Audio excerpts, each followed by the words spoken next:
আসসালামু আলাইকুম। আমরা এখন দেখব জনতা ব্যাংক এক্সিকিউটিভ অফিসার লিখিত পরীক্ষা 2018 এর প্রশ্ন সমাধান গণিত পাঠ্যক্রম। অঙ্ক শুরু হবে 1 নম্বর অঙ্ক দিয়ে। প্রথম অঙ্ক ছিল mister Karim gave 40% of the money he had to his wife. He also gave 20% of the remaining amount to each of his 3 sons. Half of the amount now left was spent on miscellaneous items and the remaining amount of taka 12,000 was deposited in the bank. How much money did Mr. Karim have initially? অর্থাৎ প্রথমে mister করিমের কাছে কত টাকা ছিল। তো ধরে নেই প্রথমে ছিল x টাকা। যদি x টাকা থাকে, ওয়াইফকে তিনি দিলেন হচ্ছে 40%, অর্থাৎ 40% অফ x টাকা। 40% অফ x টাকাকে লেখা যায় 0.4x টাকা। তাহলে রিমেইনিং থাকবে আমাদের x minus 0.4x equal to 0.6x টাকা।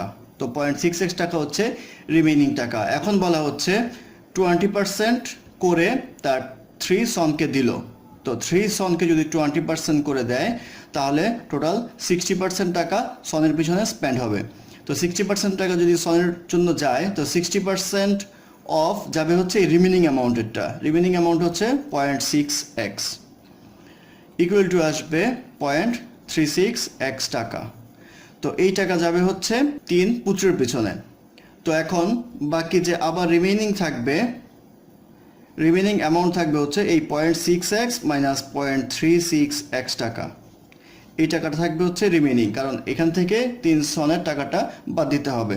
তাহলে এখানে আসবে হচ্ছে 0.24 টাকা, অর্থাৎ 0.24 টাকা হচ্ছে রিমেইনিং অ্যামাউন্ট। এখন বলা হচ্ছে half of the amount now left was spent on miscellaneous item and the remaining amount of টাকা 12,000 was deposited in the bank. অর্থাৎ এর অর্ধেক অ্যামাউন্ট খরচ করা হয়েছে।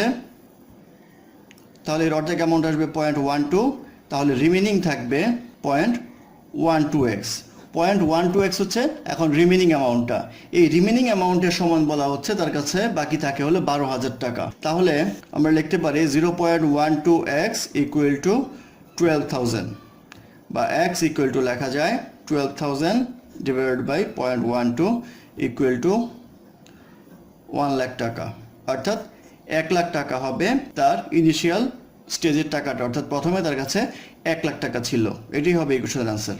তারপর দ্বিতীয় অঙ্কে বলা আছে dealer বাইজ dry fruit at the rate of টাকা 100, টাকা 80 and টাকা 60 per kg. He bought them in the ratio 12, 15, 20 by weight.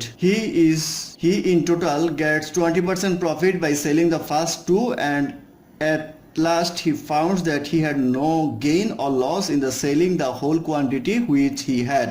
What was the percentage loss he suffered for the third quantity? অর্থাৎ বলা আছে একটা ফ্রুট ডিলার কিছু ফল কিনলো 100 টাকা, 80 টাকা এবং 60 টাকা পার কেজিতে, এবং তার রেশিওগুলো ছিল 12, 15 এবং 20 ওয়েট হিসেবে। এখন বলা হচ্ছে প্রথম দুইটা প্রোডাক্টে সে 20% প্রফিট করলো।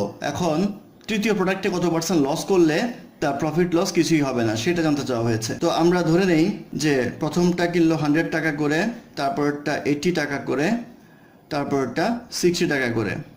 তো তাদের যে রেশিও আছে সেটা হচ্ছে 12, 15 এবং 20। তো অনুপাতে সাধারণ রাশি ধরতে হয়, সেক্ষেত্রে আমরা x ধরবো, তিনটা ফ্রুটের রেশিও। তাহলে এটার যে মোট টাকাটা হবে সেটা হবে 1200x টাকা, এটাও হবে 1200x টাকা, আর এটাও হবে 1200x টাকা।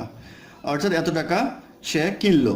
এখন যদি প্রফিট করে তাহলে কত টাকা প্রফিট করবে? আমাদের টোটাল এই দুটো যোগ করলে আমরা পাবো হচ্ছে 2400x টাকা।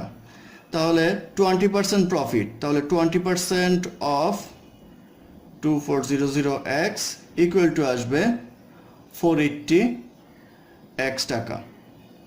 তো 480x টাকা হচ্ছে প্রফিট।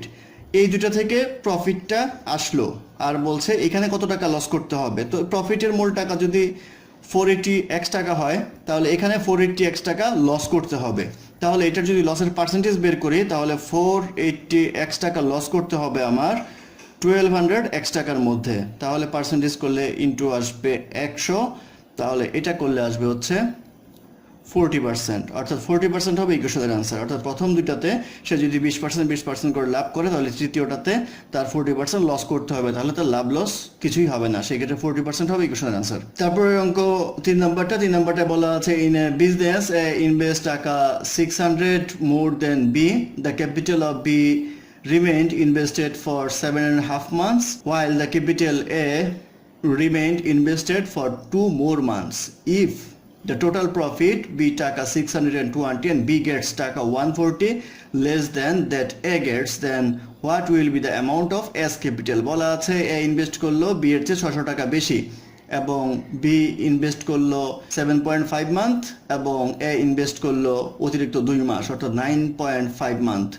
যদি টোটাল প্রফিট 620 টাকা হয় এবং বি এর চেয়ে 140 টাকা কম পায়, তাহলে এর ক্যাপিটাল কত ছিল?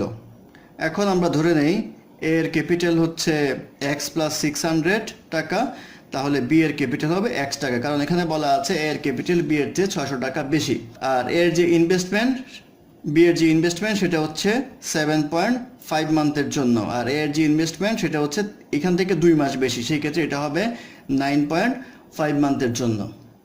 আর প্রফিটের ব্যাপারটা যদি আমরা দেখি, প্রফিট হচ্ছে টোটাল 620 টাকা, তো একজনের চেয়ে 140 টাকা বেশি পাবে, সেই ক্ষেত্রে 140 টাকা এখান থেকে বিয়োগ করে নিব, তাহলে আসে 480 টাকা। এই 480 টাকা দুইজনের মধ্যে ভাগ করে দিলে প্রত্যেকে পাবে 240 টাকা।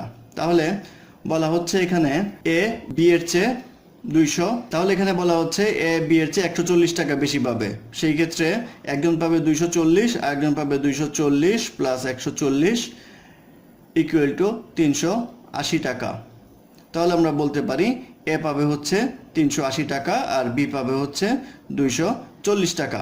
এখন যদি আমরা ইকুয়েশন করি, এটা হচ্ছে ইনভেস্টমেন্ট আর এটা হচ্ছে প্রফিট রেশিও, তো এটা যদি রেশিও করি তাহলে আমরা লিখতে পারবো যে এ এর ইনভেস্টমেন্ট এবং সময় দিয়ে গুণ করলে 9.5 into x plus 600 divided by 7.5x equal to আসবে 380 ডিভাইডেড বাই 240, বা এটা ক্যালকুলেট করলে পাওয়া যাবে হচ্ছে 9.5x plus 5700 divided by 7.5x equal to আসবে 19/12, বা 28.5x equal to আসবে 68400, বা x equal to আসবে 68400 divided by 28.5 ইকুয়াল টু আসবে 2400, অর্থাৎ x এর ভ্যালু আসলো 2400 টাকা। তো আমাদের জানতে চাওয়া হয়েছে এর ইনভেস্টমেন্ট কত। এ হচ্ছে x প্লাস 600, তাহলে x হচ্ছে 2400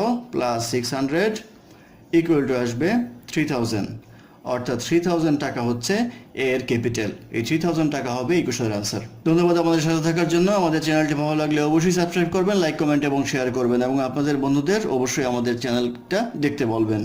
আর অঙ্কে কোনো সমস্যা থাকলে আমাদের কমেন্ট বক্সে জানাবেন, আমরা চেষ্টা করব সেটার সলিউশন দেওয়ার জন্য। ধন্যবাদ।